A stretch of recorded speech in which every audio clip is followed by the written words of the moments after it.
The morning sun painted the Montana sky in shades of orange and pink as Anna Whitefeather walked along the fence line that separated her world from theirs. It was 1952, and the invisible walls between people seemed harder than the wooden posts that marked the boundaries. She pulled her shawl tighter around her shoulders, not from cold but from the weight of everything she carried. Anna was 23 years old, the eldest daughter of Chief Thomas Whitefeather of the Blackfoot tribe. People looked at her and saw a princess, someone who should be perfect, someone who should always know the right thing to do. But inside, she felt like she was constantly walking on ice that might crack at any moment. She had been sent to boarding school when she was young, learned to speak perfect English, learned to read and write in ways her grandmother never did. But she also learned the traditional ways, spent summers with the elders, knew every plant that could heal and every story that could teach. Sometimes she felt like two different people living in one body, and neither of them quite fit anywhere perfectly. This morning, she was checking on the cattle that had wandered too close to the sacred grounds where her ancestors were buried. It happened more and more lately. The ranchers next door didn't care about invisible boundaries, only the ones they could see, and even those they pushed when they thought no one was watching. She counted 7 cattle grazing where they shouldn't be. Her father would be angry about this. There had been too many arguments lately, too many meetings where voices got loud and hands reached for things better left alone. The tension felt like a storm building on the horizon, dark clouds gathering but not yet breaking. Anna was about to turn back and tell her father when she heard the sound of hooves. She looked up and saw him riding toward her, a cowboy young, probably around her age. He sat easy in the saddle like he'd been born there. His hat was worn, his boots scuffed, and his face had the kind of tan you only get from spending every day under the sun. She tensed, preparing for confrontation.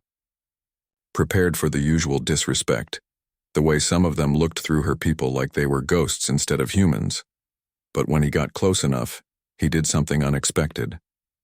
He took off his hat.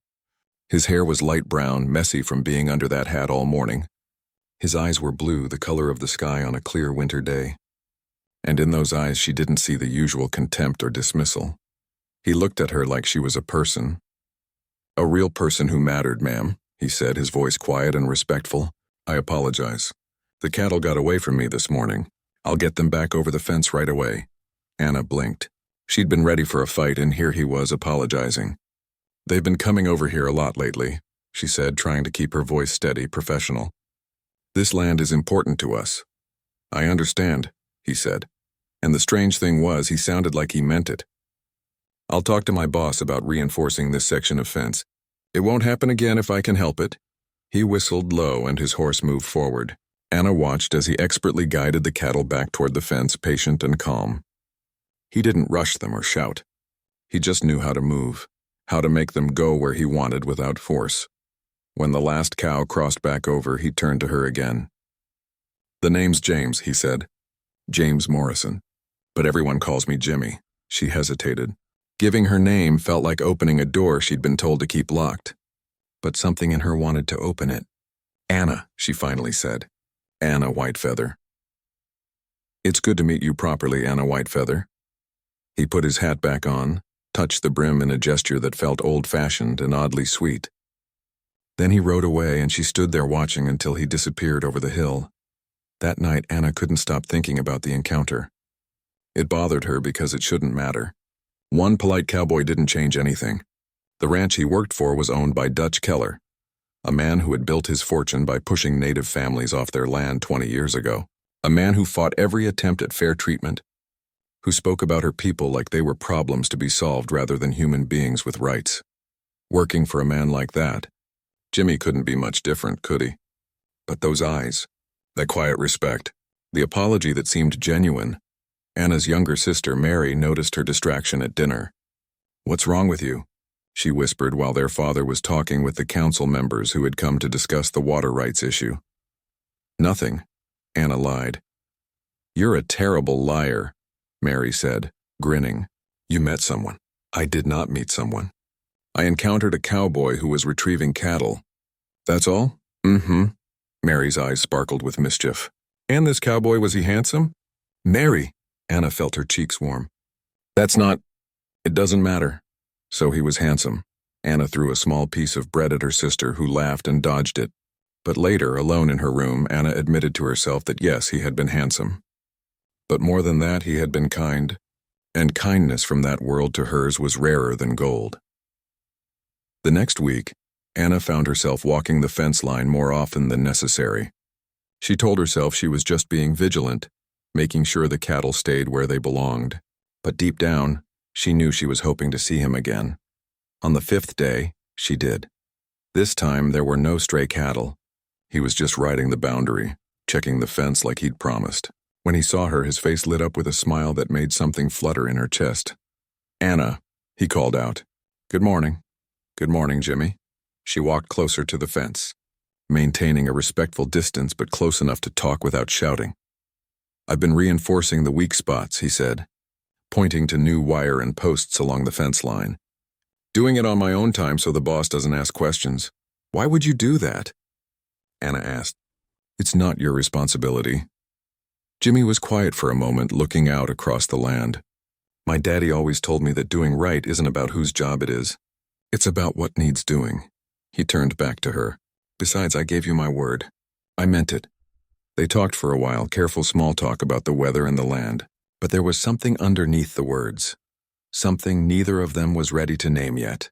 When they parted, Anna felt lighter than she had in weeks. That's how it started. Simple conversations across a fence line.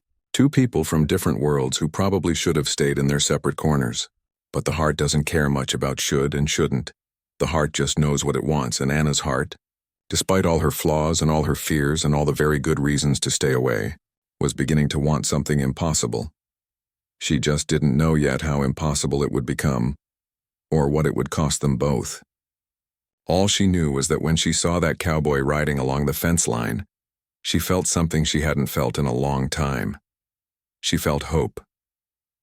3 weeks had passed since that first conversation, and the fence line had become the center of Anna's world. She knew it was dangerous. This pull towards someone she barely knew. But knowing something and stopping it are two very different things. Jimmy started showing up every few days, always with some reasonable excuse. He was checking the fence, moving cattle, looking for strays. And Anna, well, she had her own excuses. She was gathering herbs, checking on sacred sites, taking walks for her health. They were both lying, of course. The truth was simpler and more complicated than any excuse. They wanted to see each other. Their conversations grew longer, deeper. Jimmy told her about growing up in Texas, the youngest of 4 boys in a family that had nothing but each other. His father had been a sharecropper, working land that belonged to someone else, never getting ahead no matter how hard he worked. Jimmy had left home at 16, heading north to find work, sending money back when he could. "I know what it's like," he said one afternoon, leaning against a fence post while Anna sat in the grass on her side. "Being looked down on. Being treated like you're worth less because of where you came from or who your people are." Anna studied his face, looking for signs of false sympathy, the kind that people sometimes offered when they wanted to feel good about themselves without actually understanding. But she didn't find that in Jimmy's eyes. She found something real. "It's not the same," she said gently. "I'm not saying your struggle wasn't real, but it's different when it's about your entire people, your history, your right to exist where you've always existed." "You're right," Jimmy said without defensiveness. "It's not the same. I can change my circumstances, move somewhere else, work my way up. You can't change who you are, and you shouldn't have to. Your people have been here for thousands of years. My boss and men like him, they act like you're the newcomers. It's backwards." Anna felt something shift in her chest. She'd had so many conversations with white people who got defensive when she pointed out differences, who wanted their struggles to count as much without understanding the difference between individual hardship and systematic oppression. But Jimmy just listened and learned. "Tell me about your family," Jimmy asked another day. Anna smiled, thinking of them. "My father is the chief, which sounds more powerful than it is these days. Mostly he spends his time in meetings trying to protect what little we have left. He's tired, but he never stops fighting." She plucked a blade of grass, twirling it between her fingers. "My mother is the strongest person I know. She keeps our family together, keeps our traditions alive. And my little sister Mary, she's 15 and thinks she knows everything." "Sounds like my brother Charlie," Jimmy laughed. "He's convinced he's going to be a famous rodeo star despite breaking his arm 3 times already." "My brother Daniel is 17, Anna continued. "He's angry all the time. Angry at the government, at the ranchers, at the world. I worry about him. That kind of anger burns hot, and sometimes it burns the person carrying it. Jimmy nodded slowly. I've seen that kind of anger. It makes sense, though. I'd be angry too if I were him. They talked about books. Anna loved reading, had devoured every book she could get her hands on at boarding school. Jimmy admitted he'd only learned to read at 12, taught by a kind teacher who stayed after school to help him. Now he read Western novels when he could get them, adventure stories that took him places he'd never go. I want to be a teacher, Anna confided one day. I want to teach on the reservation, help kids learn to read and write, but also teach them our language, our stories. The boarding schools tried to beat our culture out of us. I want to give it back. You'd be a good teacher, Jimmy said with certainty. You explain things clear and you're patient. I've noticed that. Anna felt warmth spread through her chest. What do you want, Jimmy? If you could do anything? He was quiet for a long moment, looking out at the horizon. I want land of my own. Not much, just enough for a small herd, a house, a life. I'm tired of working for other people, building their dreams while mine stay small. He glanced at her, then away quickly. And I want a family someday. People to build that dream with. The air between them felt charged after that admission. They both knew they were edging towards something they couldn't take back, but it was already too late. Anna knew it the morning she woke up thinking about Jimmy before anything else. She knew it when her heart jumped at the sight of a figure on horseback in the distance, then fell when it wasn't him. She knew it when she started finding excuses to walk the fence line even on days when it didn't make sense. She was falling for him, this cowboy with kind eyes and a gentle heart, and it terrified her, because it wasn't just about her feelings. Every choice she made rippled out to affect her family, her tribe, her people. She'd been raised knowing that her life wasn't entirely her own, that as the chief's daughter, she represented something larger than herself. Getting involved with a white man, especially one who worked for Dutch Keller, would be seen as betrayal by many in her community. They'd question her loyalty, her judgment, her right to be considered a leader's daughter, and her father, who had worked so hard to maintain unity during these difficult times, would face criticism for not controlling his daughter better. I shouldn't be here, Anna said one day, the words bursting out before she could stop them. Jimmy had been smiling at something she'd said, but his expression turned serious. I know, he said quietly. I shouldn't be here either. My boss would fire me on the spot if he knew I was talking to you like this. And not just talking, but what? Anna asked, her heart pounding. But caring about you. Jimmy finished, his blue eyes locked on hers. Because that's what's happening, Anna. I care about you. More than I should, more than is smart, but I can't seem to stop it. Anna's breath caught. She should say something practical. Something about how this couldn't work. How they needed to stop meeting before someone got hurt. But instead, she heard herself say, I care about you too. The admission hung in the air between them, heavy and real and dangerous. What do we do? Jimmy asked. I don't know, Anna whispered. I honestly don't know. They stood there on opposite sides of the fence, so close but still separated by wood and wire, and everything those barriers represented. Anna wanted to reach across, to touch his hand, to make this real. But she knew that once they crossed that line, there would be no going back. We should be careful, Anna finally said. If people find out we're meeting like this, even just talking, it could cause problems for both of us. Then we'll be careful, Jimmy agreed. But Anna, I'm not ready to stop seeing you. Not yet. Neither am I, she admitted. So they continued their secret meetings, always careful, always watching for others who might see and report back. It felt like living in two worlds at once. The public one where they were strangers from different sides of an invisible war, and the private one where they were just two people getting to know each other, finding something rare and precious. But secrets have a way of getting out no matter how careful you are. And in a small community where everyone watches everyone else, where gossip travels faster than horses, it was only a matter of time before someone noticed the chief's daughter and the cowboy spending too much time near the same fence line. The storm was building. Anna could feel it coming.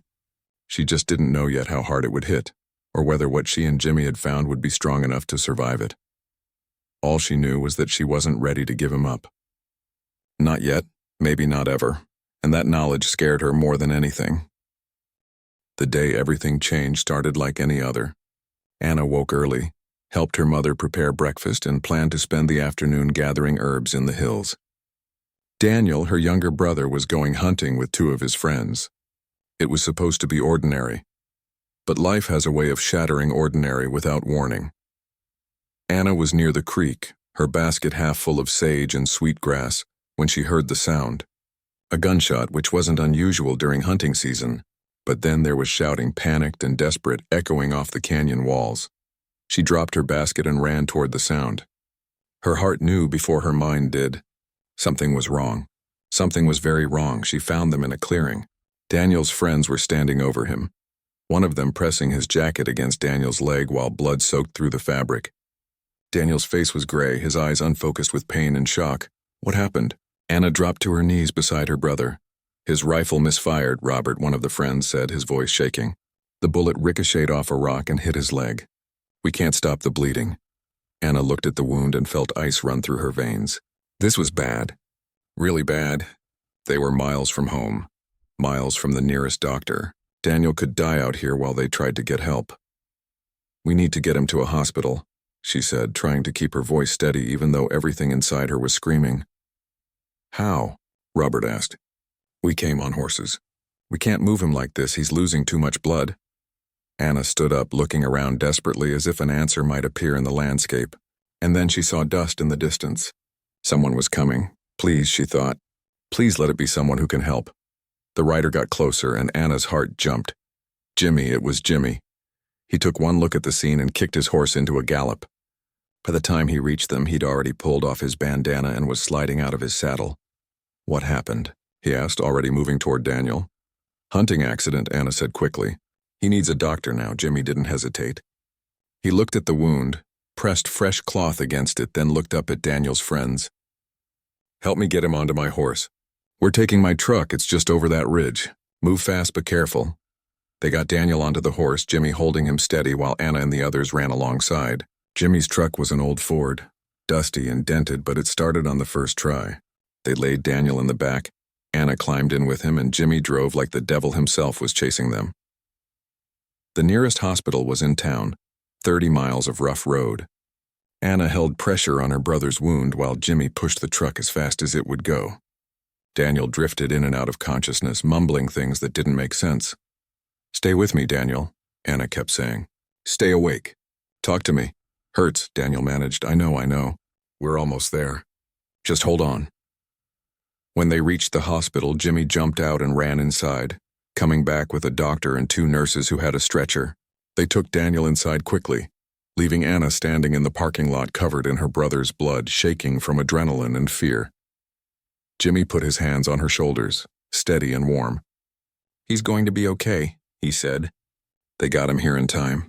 He's going to be okay. Anna couldn't speak. She just nodded and let Jimmy guide her inside to the waiting room.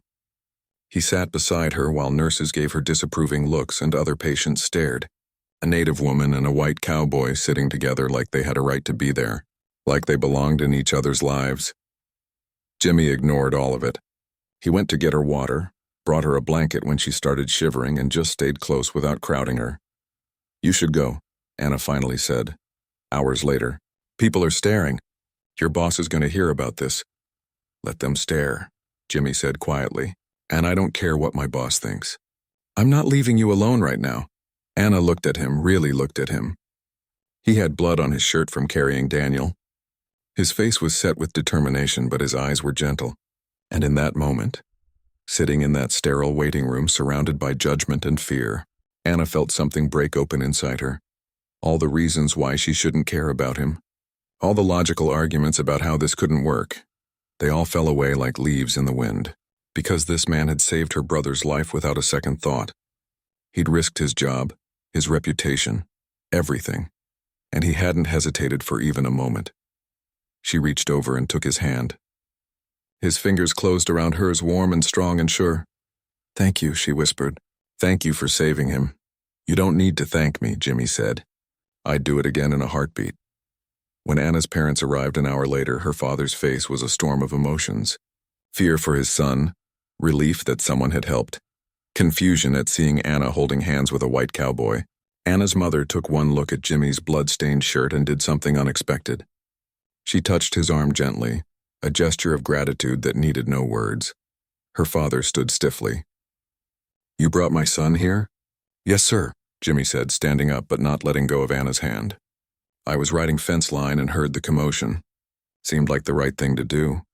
"You work for Dutch Keller," her father said. "It wasn't a question." "I do," Jimmy admitted, "but that doesn't have anything to do with helping someone who needs help." They stared at each other, these two men from different worlds, each measuring the other. Finally, Anna's father nodded slightly. "I appreciate what you did today." "My son owes you his life." "He doesn't owe me anything," Jimmy said. "I'm just glad I was there." The doctor came out then with news. Daniel would live. The bullet had missed the major artery by inches and they'd stopped the bleeding in time. He'd need surgery and would have a long recovery, but he would walk again. He would be okay. Anna felt tears stream down her face, relief mixing with exhaustion. Her mother hugged her tight and her father went to see Daniel. And Jimmy just stood there, giving them space but not leaving, not abandoning her. Later, when things had calmed down and Daniel was out of surgery, Anna walked Jimmy outside. The sun was setting, painting the sky in colors of fire and gold. "I need to tell you something," Anna said, her heart pounding. "Okay," Jimmy said quietly, turning to face her. "I have many flaws," Anna began, the words coming from somewhere deep inside her. "I'm stubborn and I overthink everything. I carry too much weight from trying to be perfect for everyone else. I get scared of making wrong choices. I sometimes push people away because I'm afraid of getting hurt." She took a breath. "But despite all of that, despite all the reasons this is complicated and dangerous and probably impossible," she looked up at him, letting him see everything she felt. "My heart is yours, Jimmy Morrison. It's been yours for weeks now, I think. I just wasn't brave enough to admit it until today." Jimmy's eyes went wide, then soft. Then he smiled, the kind of smile that starts small and grows until it takes over his whole face. "Anna Whitefeather," he said, reaching up to gently touch her cheek. "I don't care about your flaws. We've all got them. What I care about is this." He pressed his hand over his heart. "And this has been yours since the first day I saw you standing by that fence looking like you could take on the world if you needed to." "What do we do now?" Anna asked. "This is going to be so hard." "Probably," Jimmy agreed. "But here's what I know. Today reminded me that life's too short and too uncertain to waste time being scared. If we have something real, something worth fighting for, then we fight for it. Simple as that." "It won't be simple," Anna warned. "No," Jimmy said, "but it'll be worth it." He was right. It wouldn't be simple. They both knew the storm that was coming, the opposition they'd face from both sides. But standing there in the fading light, having just stared death in the face and come through it together, simple didn't matter anymore. What mattered was that they'd found something rare and precious. And they were both brave enough or maybe foolish enough to reach for it despite everything standing in their way. Anna had whispered her heart's truth, and Jimmy had answered with his own. There was no taking it back now.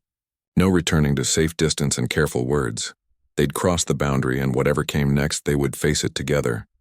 For 2 beautiful weeks after Daniel's accident, Anna and Jimmy existed in a bubble of stolen moments and growing hope. They met in the cottonwood grove that grew where both properties touched, a neutral space that belonged to neither ranch nor reservation, but somehow to both. They talked for hours, shared dreams and fears, and slowly built something that felt strong and real. Jimmy brought her wildflowers one day, looking embarrassed as he handed them over. Anna pressed them between the pages of her favorite book, wanting to keep them forever. They left letters for each other in a hollow tree, simple notes that said things like "thinking of you" and "can't wait to see you again." Small gestures that meant everything, but bubbles don't last. They never do. The first crack came when Jimmy showed up at their meeting place with a dark bruise on his jaw. Anna stood up immediately, concern flooding through her. What happened? She reached toward his face but stopped, her fingers hovering. "Dutch Keller happened," Jimmy said, his voice tight with controlled anger. "Someone saw me at the hospital with you. Told him I was getting friendly with the chief's daughter.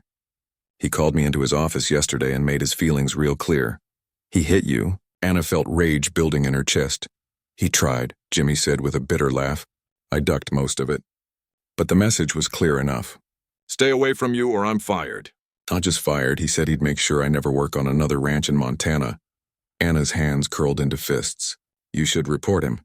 "That's assault." To who? Jimmy asked. The sheriff? Dutch plays poker with him every Thursday. The law around here works for men like Dutch, not men like me. And definitely not for... He stopped himself. For people like me. Anna finished quietly. You can say it. I know how the law works here.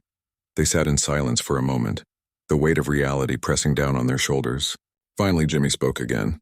I told him no. Anna looked up sharply. What?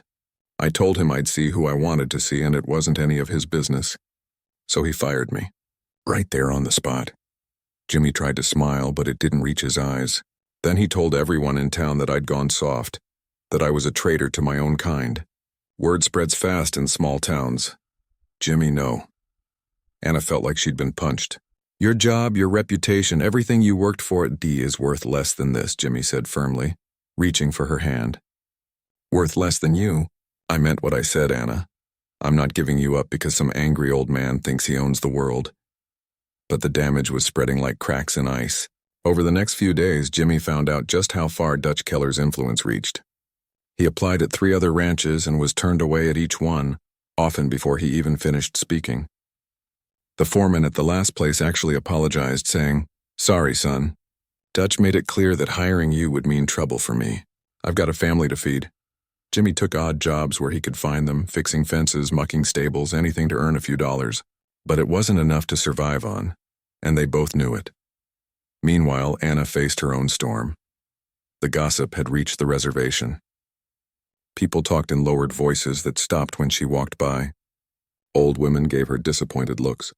Young mothers pulled their children away like whatever she had might be catching. And the tribal council, led by men who'd spent years fighting to protect their people from outside influence, started pressuring her father. Anna's sister Mary told her about the meeting. They said you're setting a bad example, that if the chief's daughter can run around with a white man, what message does that send? They want father to do something about it. What can he do? Anna asked, though she knew the answer. They want him to forbid you from seeing Jimmy, to make it clear that kind of thing won't be tolerated. That evening, her father called her into his study. He looked tired, older than she'd seen him before. The weight of leadership had always been there, but now it seemed to bow his shoulders. Anna, he said, we need to talk. I know what you're going to say, Anna said quickly. And I understand it's difficult. But Father Jimmy is a good man. He saved Daniel's life. He treats me with respect, with kindness.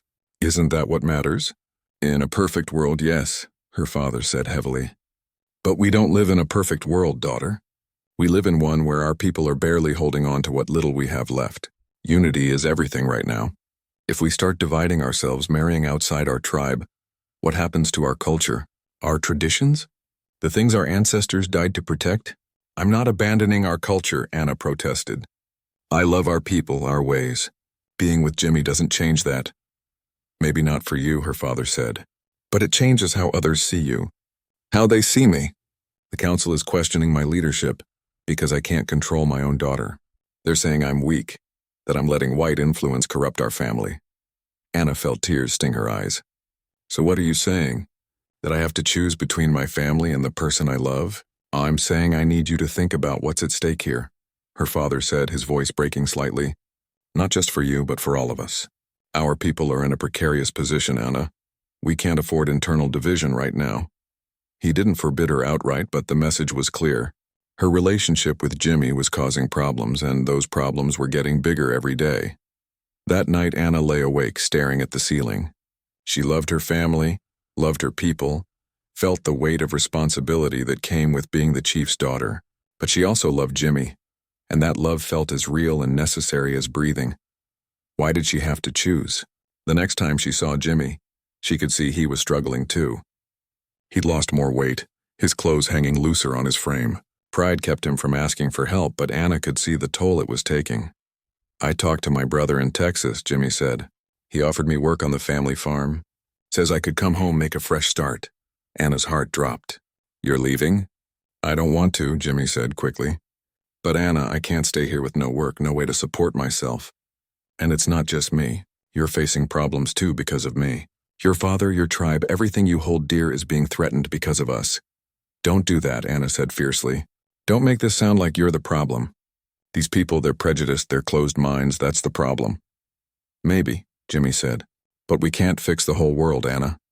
Sometimes you have to be practical. They sat together in their grove, holding hands, watching the sun set through the cottonwood leaves. The beauty of the moment felt sharp and painful, like it might be one of their last. What if we just left? Jimmy said suddenly. Both of us.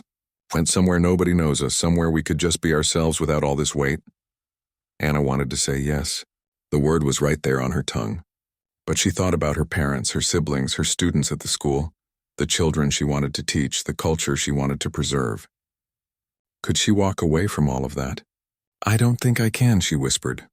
This place, these people, they're part of who I am. Leaving would feel like cutting off a piece of myself. I know, Jimmy said sadly. I understand. Really, I do. They held each other as darkness fell, both of them feeling the storm closing in.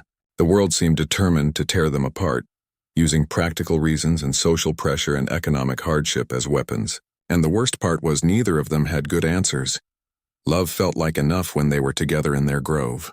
But out in the real world, love had to compete with survival, with family loyalty, with cultural preservation, with 1,000 other things that all seemed more important to everyone else. That night, Anna wrote in her journal, "How do you choose between your heart and your heritage? Between love and loyalty? Why does the world insist these things can't coexist? Jimmy and I aren't trying to hurt anyone. We're just trying to love each other. Why does that have to be a revolution?" The storm clouds were gathering, dark and heavy, and Anna was terrified of what would happen when they finally broke. The summons came on a cold October morning. Anna's father asked her to come to the house after her teaching was done. Her mother would be there, along with her grandmother, and they needed to have a family council. The formal tone of his request made Anna's stomach twist with anxiety.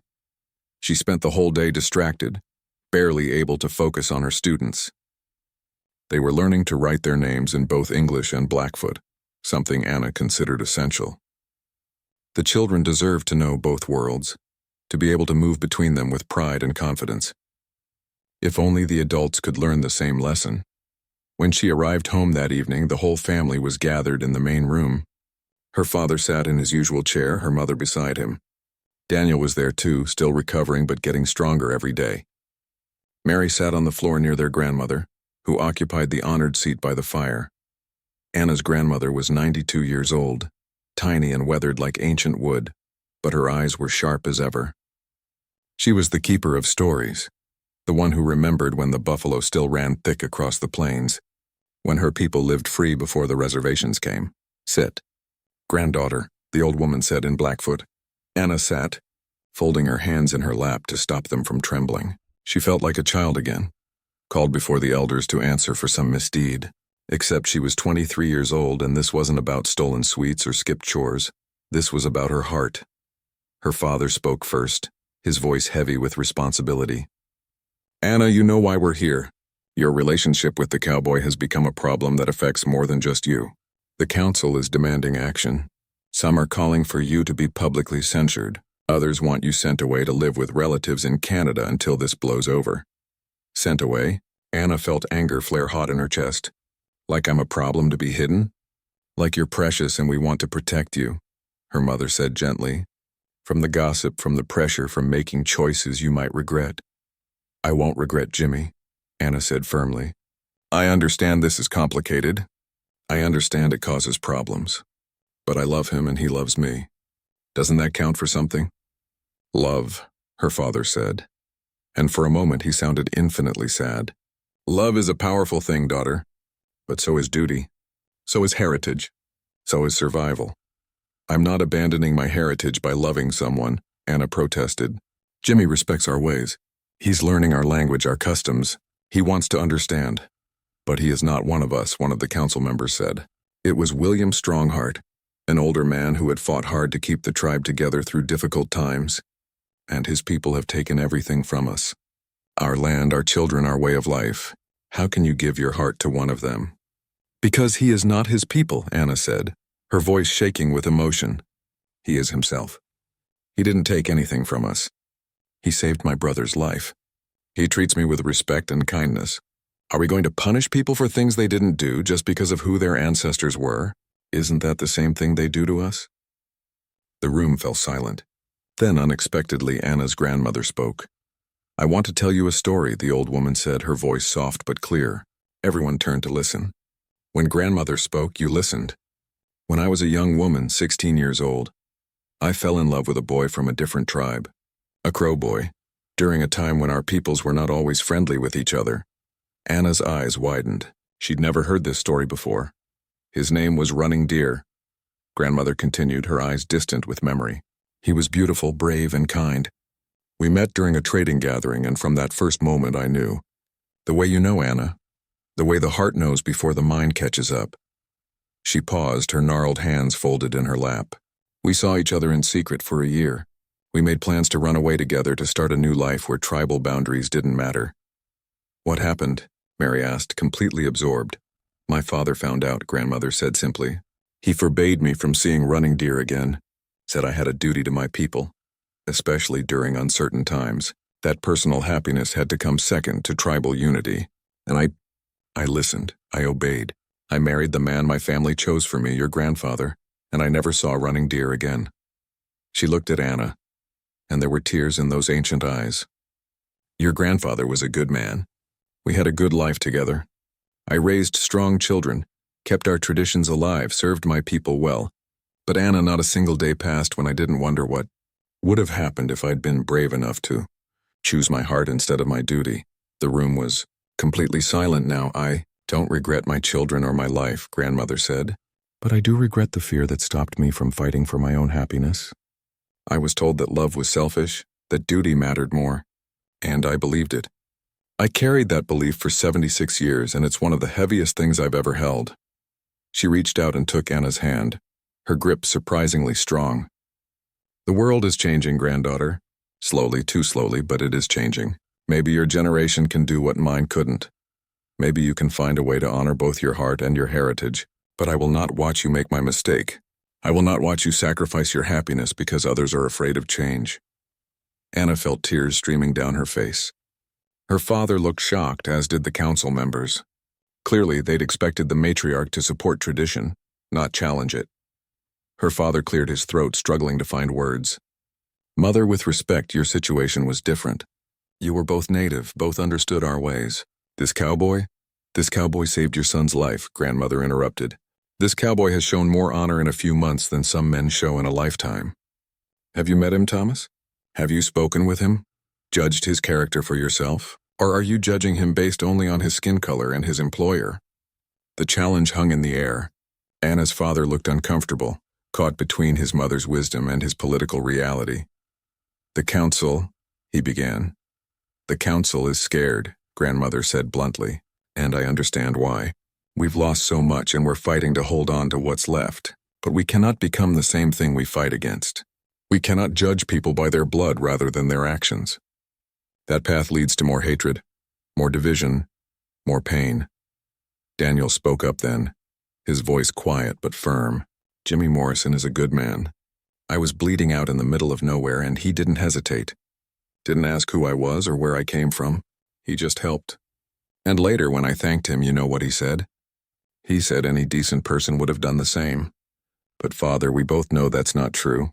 There are plenty of people, both white and native, who wouldn't have helped someone from the other side." Mary, their mother, looked at her youngest daughter. "What do you think?" Mary, who usually had an opinion about everything, spoke carefully. "I think Anna is the bravest person I know. She taught me to read our language when the schools tried to take it away. She stands up for what's right even when it's hard.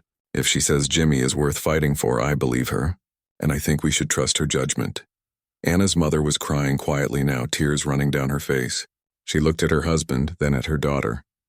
"Thomas, remember when we first married? Your father didn't approve. He thought I was too outspoken, too modern. He said I would bring shame to the family. But you married me anyway because you believed in us. You took a chance on something people said wouldn't work." Anna's father closed his eyes, the weight of memory and decision visible on his face. When he opened them again, they were shining with unshed tears. "Anna," he said, "I need you to answer me honestly. Is this man worth the struggle you're going to face? The judgment, the isolation, the constant battle? 'Cause it won't get easier. If anything, it will get harder." Anna thought about Jimmy, about his kindness and his strength. About the way he looked at her like she was the most important person in the world. About how he made her laugh even when things were difficult. About his willingness to learn and grow and try to understand her world. Yes, she said without hesitation, he's worth it. And more than that, Father, this isn't just about Jimmy, it's about what kind of world we want to build. Do we want one where people stay in their separate boxes, afraid to reach across divides? Or do we want one where people can connect based on who they are, not what they are? I know which one I want, and I think you do too. Her father was quiet for a long time. Then he stood up and walked to the window, looking out at the land he'd spent his life trying to protect. Bring him here, he finally said. This cowboy of yours. I want to meet him properly. I want to see with my own eyes what kind of man has captured my daughter's heart. And then we'll see. It wasn't permission. It wasn't acceptance. But it was a door opened, a chance. And for Anna, that was enough. Jimmy was fixing a broken fence post for a widow on the edge of town when his brother found him. He hadn't seen Charlie in 3 years, not since he'd left Texas searching for better opportunities. The sight of his younger brother climbing out of a dusty pickup truck made Jimmy's heart sink and soar at the same time. Charlie, he said, putting down his hammer, what are you doing here? Charlie Morrison was 2 years younger than Jimmy, stockier with the same blue eyes but darker hair. He looked tired, like he'd driven straight through without stopping, which as it turned out he had. Came to talk some sense into you, Charlie said, not bothering with pleasantries. Got a letter from Pete Williams. He works over at the cattle auction, said you've been causing quite a stir up here. Pete should mind his own business, Jimmy muttered, picking up his hammer again. Jimmy, stop, Charlie grabbed his arm. Look at me. Really look at me. I drove 18 hours to get here because I'm worried about you. Everyone back home is worried. What's going on? So Jimmy told him. About Anna, about how they'd met, about Daniel's accident, about getting fired and blacklisted, about falling in love with someone the world said was wrong for him, and not being able to stop even though it was costing him everything. Charlie listened without interrupting, his face growing more concerned with every word. When Jimmy finally finished, his brother let out a long, heavy sigh. Jimmy, I love you. You know that, right? You've always been the one looking out for me, sending money home when Dad got sick, helping with the farm when things got tough. So I'm saying this because I love you. He paused. You need to walk away from this girl. Her name is Anna, Jimmy said quietly. Fine, Anna. You need to walk away from Anna. This isn't going to end well, and you know it. You're already broken, blacklisted. What's next? You think her people are going to welcome you with open arms? You think you two can just ride off into the sunset and everything will be fine? I don't think it'll be fine, Jimmy said. I think it'll be hard as hell. But that doesn't make it wrong. It makes it stupid, Charlie said, frustrated. Come home with me. Dad's getting older, the farm needs help. You can make a fresh start. Find a nice girl from town, settle down properly. This thing with Anna, it's a fantasy, Jimmy, it's not real life. You're wrong, Jimmy said, his voice harder now. This is the most real thing I've ever felt. And I'm not giving it up because it's difficult or because people disapprove. Even if it destroys you, even then, Charlie threw his hands up. You're being selfish. Think about Mom and Dad. Think about the family. This affects all of us. Do you know what people are saying back home? That you've gone crazy over an Indian girl? That you've lost your mind? Let them say it, Jimmy said. I don't care. Well, I care. Charlie shouted. I care that my brother is throwing his life away. I care that you're choosing some girl you barely know over your own family. I know her better than I've known anyone, Jimmy said, his voice shaking with emotion. And she's not just some girl. She's smart and brave and kind. She's trying to help her people, while also trying to follow her heart. She's stronger than anyone I've ever met, including you and me. And yes, I choose her. Not over family, but alongside everything else that matters to me. They stood facing each other, two brothers on opposite sides of an argument that went deeper than just Anna. It was about what kind of life was worth living, what kind of risks were worth taking, what mattered more, comfort or truth. The widow whose fence Jimmy had been fixing came out with lemonade. She looked between the two angry men and quietly set the pitcher down, retreating back inside. Her kindness broke the tension slightly. I'm not going back to Texas, Jimmy said finally. Not now, maybe not ever. This is where I need to be. Fine, Charlie said, his jaw tight. Ruin your life if you want. But don't expect the family to support this crazy decision. He got back in his truck and drove away, leaving dust and disappointment in his wake. Jimmy stood there feeling like he'd lost something important, even though he'd stood his ground. But the challenges kept coming. That evening, Jimmy went to the saloon where he used to drink with the other ranch hands. He needed to talk to his friend Pete, needed to vent about the fight with Charlie. But when he walked in, the usual noise died down. Men he'd worked alongside for 2 years looked away or stared with open hostility. Pete was at the bar. When Jimmy approached, his old friend didn't smile. "Heard you had a visitor," Pete said neutrally. "Yeah, my brother. Came to tell me I'm making a mistake, and are you?" Pete asked. "Making a mistake, I mean." Jimmy was taken aback. Pete had always been friendly, easygoing. They'd worked together through brutal winters and scorching summers. "I don't think so," Jimmy said carefully. "Dutch Keller came by today," Pete said. "Made everyone an offer. Said he'd give a month's bonus to anyone willing to teach you a lesson about staying in your lane, about remembering who your people are." Jimmy felt his stomach drop. "Pete, I didn't take it," Pete said quickly. But not everyone turned it down. "You need to watch your back, Jimmy. There are men here who don't like what you're doing, and now they've got permission and payment to do something about it." "Thanks for the warning," Jimmy said quietly. "It's more than that," Pete continued, his voice dropping lower. "I'm saying this as a friend. Maybe your brother's right. Maybe this thing with the chief's daughter, maybe it's not worth dying over, because that's where this is heading. Dutch isn't going to stop until you're run out of town or worse." "Then I guess I better be careful," Jimmy said. "Damn it, Jimmy." Pete's frustration boiled over. "Why are you being so stubborn? Is she really worth all this?" The question hung in the air. Jimmy thought about Anna, about her laugh, the way she explained the world through stories, how she fought for her students and her people. He thought about the moment she'd whispered that her heart was his, how it felt like the sun rising after the longest night. "Yeah," he said simply, "she is." Pete shook his head sadly. "Then you're a braver man than me, or a more foolish one. I'm not sure which." Jimmy left the saloon and walked through town, seeing it differently now. This place he'd thought of as home for 2 years was suddenly hostile territory. Every shadow could hide danger. Every friendly face might be the one paid to hurt him. But even knowing that, even feeling the danger like electricity in the air, Jimmy couldn't imagine making a different choice. He couldn't imagine looking Anna in the eyes and telling her that the world's hatred was stronger than his love. That fear had won.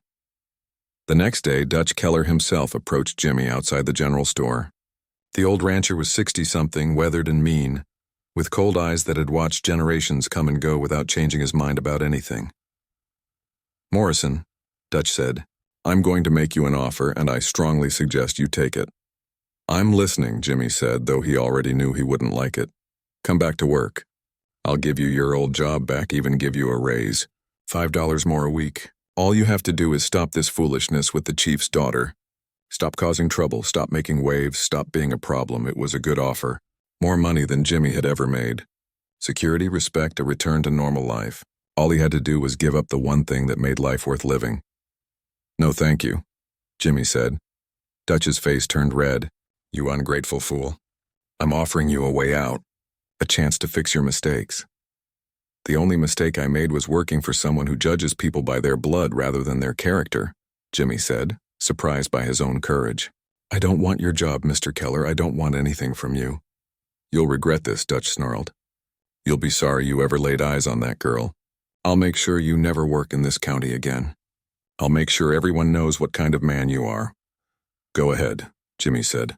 "Tell everyone I'm the kind of man who doesn't abandon someone he loves just because it's difficult. Tell them I'm the kind of man who believes people are more than their skin color or their tribe. If that makes me a problem in your eyes, I'll wear it proudly." Dutch stepped closer, his voice dropping to a threatening whisper. "You think you're noble? You think this is some kind of fairy tale? That girl is going to bring you nothing but pain. Her people will never accept you. You'll be an outcast everywhere you go. No job, no friends, no future. And for what?" "For love." He spat the word like it was poison. "Yes," Jimmy said simply, "for love. And that's something you'll never understand, Mr. Keller. You spent your whole life building walls and collecting money and power, but you're going to die alone and bitter, and no amount of land or gold is going to change that." He walked away before Dutch could respond, his heart pounding. He'd just made an enemy of the most powerful man in the county. It was foolish, dangerous, maybe even suicidal. But it was also the most honest thing Jimmy had ever done. That night, he wrote Anna a letter telling her everything. About Charlie's visit, about Pete's warning, about Dutch's final offer. And at the end, he wrote, "I've lost my brother's support, my friends, my reputation, and my future prospects. But I haven't lost you, and that makes me richer than Dutch Keller could ever be." The meeting between Jimmy and Anna's family was set for a Sunday afternoon in November. Jimmy spent the entire morning getting ready, washing his one good shirt 3 times until it was perfect, polishing his boots until they shined, trying to tame his hair into something respectable. His hands shook as he tied his necktie. Anna met him at the edge of the reservation, and the sight of her steadied him. She wore a traditional dress her mother had made, beaded with patterns that told stories. Her long dark hair was braided with colorful ribbons. She looked like she belonged to something ancient and important, and Jimmy felt a moment of doubt. What was he doing, trying to become part of this world? "Hey," Anna said softly, taking his hand. "You look terrified." "I am terrified," Jimmy admitted. "Your father is a chief. Your grandmother is this wise, powerful woman. What if they decide I'm not good enough for you?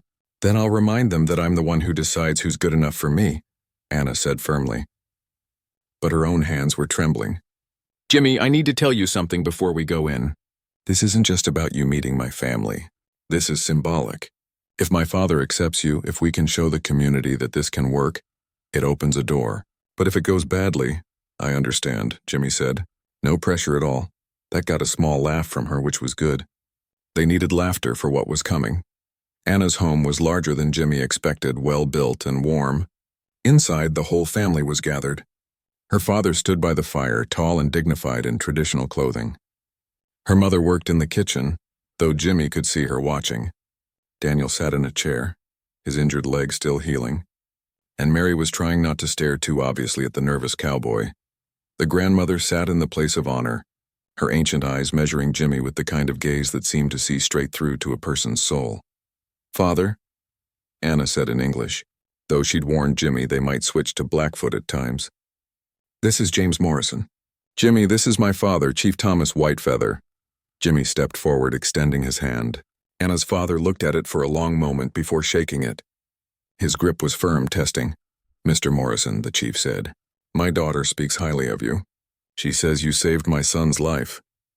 "I did what anyone should do, sir," Jimmy said, finding his voice. "Daniel needed help. I was there." "It's as simple as that, is it?" The chief's eyes were sharp. "Or did you help because you were already interested in my daughter?" It was a fair question, and Jimmy respected it. "Sir, I helped Daniel before Anna and I were anything more than acquaintances. But you're right that I'd already noticed her. She's hard not to notice, but I'd like to think I'd have helped regardless. That's how I was raised." "Tell me about how you were raised," the grandmother said suddenly, speaking in accented but clear English. "Tell me about your people, your family." So Jimmy did. He told them about growing up poor in Texas, about his father working land he'd never owned, about learning early that life wasn't fair, but that didn't mean you stopped trying.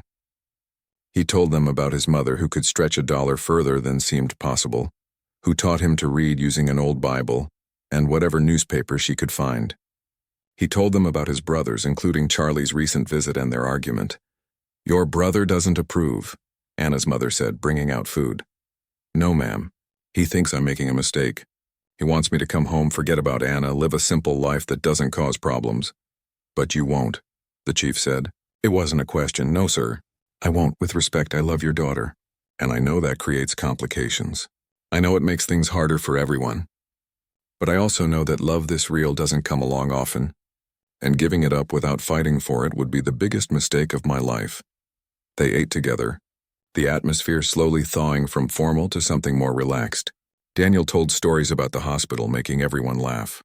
Mary asked Jimmy questions about Texas and horses and whether he'd ever been to a rodeo. Anna's mother watched everything with careful eyes, occasionally glancing at her husband. After the meal, the chief stood. "Walk with me," he said to Jimmy. They walked outside into the cold November air. The sun was setting, painting everything in gold and amber. The chief was quiet for a long time, just walking and thinking. "Do you understand what you're asking for?" he finally said. Not just Anna's hand, but acceptance into a community that has every reason to distrust white men. To be part of a people who have been lied to, stolen from, and killed by people who look like you. I understand it's complicated, sir, Jimmy said carefully. I can't change history. I can't undo the wrongs that have been done. All I can do is be honest about who I am and what I believe. I believe your people deserve respect, deserve justice, deserve to live according to your own ways. I believe Anna is the strongest, smartest, kindest person I've ever met. And I believe that maybe, just maybe, people like her and me choosing to love each other despite everything can be a small step toward a better world. The chief stopped walking. You have a good answer for everything, don't you? I'm just telling the truth, sir. Are you willing to learn our language, our customs, to raise any children you might have knowing both worlds? Jimmy's heart jumped at the mention of children. Yes, sir. Anna's already teaching me some Blackfoot. I'm not good at it yet, but I'm trying. And yes, I'd want our children to know your culture, your stories, your history. They'd be part of something beautiful and ancient, and I'd be honored to help them understand that. The chief studied him for a long moment. Then unexpectedly he smiled. Just a small one, but it changed his whole face. My mother was right about you. You have a good heart. That doesn't make this easy, but it's a start. They walked back inside together, and Anna's eyes immediately found Jimmy's, questioning. He gave her a small nod, and relief flooded her face. But the real work was just beginning. Over the following weeks, Anna and Jimmy made a decision. They would stop hiding. They would walk together openly, attend gatherings together, show the world that they weren't ashamed of what they had. The first time they walked through town together, holding hands, it felt like walking through fire. People stared. Some muttered insults. A shopkeeper refused to serve them. But they kept walking, heads high, refusing to let hatred make them small. On the reservation, the reaction was mixed. Some people, especially older ones who remembered the worst of the conflicts, turned their backs, but others, younger ones mostly, watched with curiosity and maybe even hope. Anna's students at the school started asking questions about love and differences, and whether people from different worlds could really make it work. Anna used these questions as teaching moments. Hate is taught, she told them. No baby is born hating anyone. They learn it from adults who are scared or angry or hurt, but that means love can be taught too. Respect can be taught. Understanding can be taught. Jimmy found work with a Crow rancher named Joseph Running Bear, who told him, Dutch Keller is an old fool stuck in old ways. I judge men by their work, not their choices. If you work hard, you'll have a place here.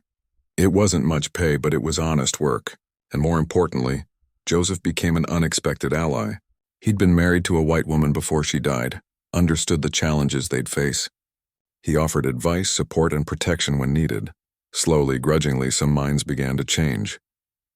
It happened in small moments. A shopkeeper who'd been hostile served them without comment one day. An old woman at the reservation who'd been cold started nodding to Anna again. Daniel's friends started inviting Jimmy to play cards. Daniel himself became their biggest supporter. He talked openly about Jimmy saving his life, about how easy it would be to judge all white people by the worst ones, but how wrong that would be. Jimmy showed me that good people exist everywhere, he told anyone who'd listen. And if we can't see that, we're no better than the ones who judge us. Anna's grandmother did something even more powerful. She invited Jimmy to a tribal gathering and publicly gave him a beaded vest she'd made. In their culture, it was a sign of acceptance, of welcome. Some people were shocked. Some were angry. But no one could argue with the tribe's matriarch. This young man honors my granddaughter, she said in Blackfoot with Anna translating. He respects our ways, learns our language, treats our people with dignity. If I can open my heart to him, perhaps others can too. Hate has cost us too much already. Maybe it's time for something different. Not everyone was convinced. There were still threats, still discrimination, still hard days when it felt like the whole world was against them. Jimmy got into a fight outside a bar when 3 men jumped him. He won, but came home bloody and bruised. Anna nursed his wounds and cried angry tears. This is my fault, she said. You're getting hurt because of me. No, Jimmy said firmly, wincing as she cleaned a cut above his eye. I'm getting hurt because some people choose violence over understanding. That's not on you. That's on them.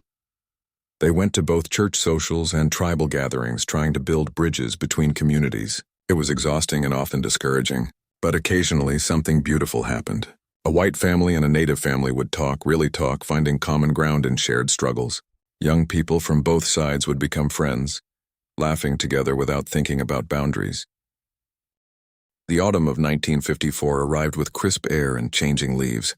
2 years had passed since Anna and Jimmy first met across a fence line, since they'd chosen love over ease, together over apart. 2 years of struggle, growth, and slowly building something neither of them could have imagined alone.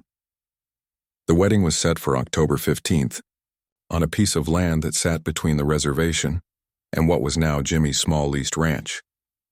It was neutral ground, belonging to neither world but somehow to both. Exactly right for what they were trying to build. Planning the ceremony had been its own challenge. Anna wanted to honor both traditions, Christian and Blackfoot, without disrespecting either. After many conversations with both the local pastor and the tribal elders, they'd created something unique. The ceremony would start with Christian vows, then continue with Blackfoot blessings. 2 cultures, 1 commitment. Not everyone approved. Some tribal elders refused to attend, saying Anna was abandoning her heritage. Some townspeople made it clear they thought Jimmy was making a terrible mistake. But enough people believed in them that the chairs set up in the meadow would be filled with witnesses to something rare and precious. The morning of the wedding, Anna woke in her family's home surrounded by women. Her mother, her sister Mary, her grandmother, and 3 of her closest friends were there, helping her prepare. Her dress was a blend of traditions too. White lace from her mother combined with intricate beadwork done by her grandmother. It had taken months to make, every stitch holding prayers and hopes. "Are you nervous?" Mary asked, now 17 and serving as Anna's maid of honor. "Terrified," Anna admitted, watching her reflection in the mirror. "What if I'm making a mistake? What if this is too hard? What if we can't make it work?" Her grandmother, now 94 and frailer but still sharp, took Anna's hand. "Every bride has these fears. I had them when I married your grandfather. Your mother had them when she married your father. Fear doesn't mean you're wrong. It means you understand the weight of what you're doing. But is it fair to Jimmy?" Anna continued, voicing the doubt that had haunted her. "Is it fair to ask him to deal with all the discrimination, all the challenges? He's given up so much already. Have you asked him if he thinks it's fair?" her mother said gently. Anna shook her head. "Maybe you should trust that he knows his own mind," her mother continued. "You're not forcing him into anything. He's choosing you just like you're choosing him. That's what marriage is. 2 people choosing each other day after day, despite everything that might pull them apart." Meanwhile, across the meadow in a small cabin, Jimmy was having his own moment of doubt. Daniel was there, having become not just Anna's brother but Jimmy's closest friend. Joseph Running Bear was there too, the Crow rancher who'd given Jimmy a chance when no one else would. And Pete from the saloon, who'd eventually come around and decided friendship mattered more than social pressure. "You look like you're about to face a firing squad instead of marry the woman you love," Daniel observed, adjusting Jimmy's tie for the 3rd time. "I keep thinking about everything that could go wrong," Jimmy admitted. "What if I can't provide for her well enough? What if our kids face discrimination from both sides? What if I fail her?" "You will fail her sometimes," Joseph said bluntly. "Marriage isn't about being perfect. It's about showing up even when you mess up. Especially when you mess up. My wife used to say that love isn't a feeling, it's a choice you make every morning when you wake up." "Do you regret it?" Jimmy asked. "Marrying outside your tribe?" Joseph smiled sadly. "Not for 1 second. The world gave us grief, sure, but Rachel was the best part of my life. We had 15 good years before the fever took her. I'd take those 15 hard years with her over 100 easy years without her." Pete handed Jimmy a flask. "1 drink for courage." Jimmy took a small sip, feeling the whiskey burn warmth into his chest. "I can't believe you guys are here. After everything, where else would we be?" Pete said. "You're our friend. And honestly, watching you and Anna fight for each other, it made me think about my own life. Made me want to be braver too. You 2 are showing people that change is possible. That's worth celebrating." The ceremony started in the late afternoon when the light was golden and soft. Chairs were arranged in a semicircle, and they were surprisingly full. Anna's family sat on one side, wearing traditional clothing. Townspeople who'd chosen to come sat on the other in their Sunday best. And in the middle, in the places of honor, sat Anna's grandmother and Jimmy's mother. who'd made the long journey from Texas despite her son Charlie's disapproval. When Anna appeared at the edge of the meadow, Jimmy's breath caught. She was beautiful, but more than that, she was radiant with certainty. All the doubt he'd felt melted away. This was right. This was exactly where he needed to be. Anna walked down the aisle alone at first, as was traditional in her culture, showing her independence and strength. Halfway down, her father joined her, walking the rest of the way at her side. It was a compromise they'd created together, honoring both her autonomy and his role as her father. The pastor spoke first about love and commitment, about choosing each other through all of life's challenges. Then one of the tribal elders, an old man named Thomas Many Horses, spoke in Blackfoot with Anna translating. He talked about two rivers joining to form something stronger than either alone, about respect and balance, about the courage it takes to build new paths. When it came time for vows, Jimmy spoke first. His voice shook but held strong. Anna Whitefeather, 2 years ago I met you across a fence and you changed my life. You taught me what real courage looks like, what it means to fight for something that matters. You showed me that love isn't just a feeling. It's a choice we make even when it's hard, especially when it's hard. He paused, emotion thick in his throat. I know I'm not perfect. I know I'm going to make mistakes and let you down sometimes. But I promise you this, I will choose you every day. I will respect your culture and your people. I will stand beside you through whatever comes. And I will love you with everything I have for as long as I live. Anna's eyes were wet with tears. Jimmy Morrison, you came into my life when I thought I had to be perfect, had to carry everything alone. You showed me it's okay to be flawed, to need someone to share the weight. You respected me and my people when you had no reason to accept basic human decency, which turned out to be rarer than gold.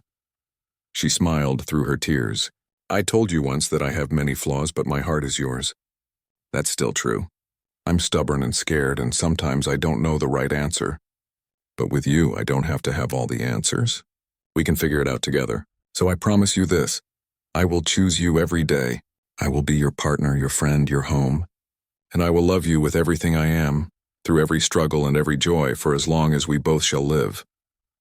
They exchanged rings, simple bands that Jimmy had saved for months to buy. Then came the Blackfoot blessing. Anna's grandmother stood, her old voice carrying across the meadow. She blessed them in their language, calling on the ancestors to watch over this union, asking for strength and wisdom and patience. She burned sage, letting the smoke carry prayers upward. I now pronounce you husband and wife, the pastor said finally. You may kiss your bride. Jimmy cupped Anna's face gently and kissed her, and the meadow erupted in applause. Not everyone was clapping, but enough were. Enough to matter. The reception was a blend, too. There was a traditional wedding cake and also fry bread. Western dancing and tribal drums. People who'd never spoken before found themselves sitting together, sharing food, finding common ground. It wasn't perfect harmony, but it was a start. Jimmy's mother sought out Anna during the reception. She was a small woman, weathered by hard work and harder years, but her eyes were kind. I want you to know something, she said, taking Anna's hands. My son Charlie is angry with me for coming. He said I'm supporting something that will only bring pain, but I watched my son these past 2 years through his letters. I watched him become braver, stronger, more himself. That was you. You did that. So regardless of what comes, thank you for loving him well. Anna hugged this woman she barely knew, feeling the weight of acceptance. Thank you for raising such a good man. The years that followed weren't easy. They'd been naive to think acceptance at a wedding meant acceptance in daily life. There were still people who refused to serve them in shops. Still families who wouldn't let their children play with Anna and Jimmy's future kids. Still moments of discrimination and hatred that cut deep. But there were victories too. Small ones mostly, but they added up. Anna got her teaching position at the reservation school, working to preserve the language and culture she loved. She taught children to be proud of who they were, while also preparing them for the wider world. Her students thrived under her care, and parents who'd been skeptical came around when they saw their children flourishing. Jimmy built his small ranch slowly, carefully. Joseph helped him get a loan when banks refused. Daniel worked alongside him, the two becoming true brothers through shared labor and respect. The ranch stayed small, but it was theirs, built with honest work and stubborn determination. 3 years after their wedding, Anna gave birth to a daughter. They named her Grace Running Deer,